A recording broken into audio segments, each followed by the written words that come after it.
2012 June నుంచి October మధ్య ఒక ఆసక్తికరమైన పోల్ జరిగింది.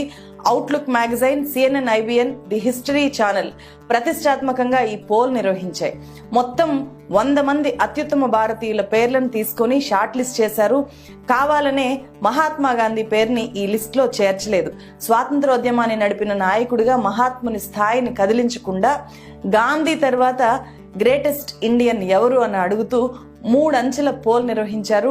ప్రపంచవ్యాప్తంగా ఆసక్తిని రేకెత్తించిన ఈ పోల్ కోసం వివిధ రంగాలకు చెందిన ప్రఖ్యాత వ్యక్తులు 26 మందిని జ్యూరీలోకి తీసుకున్నారు.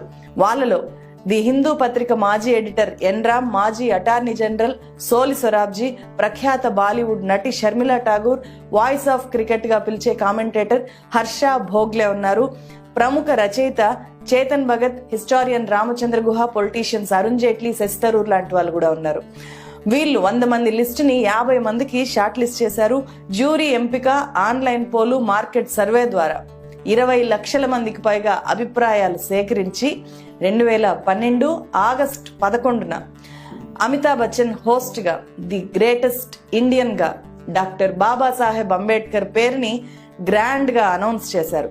అన్ని ప్రధాన పత్రికలు, మ్యాగజైన్లు అంబేద్కర్ కథనాలతో పేజీల్ని నింపేశాయి.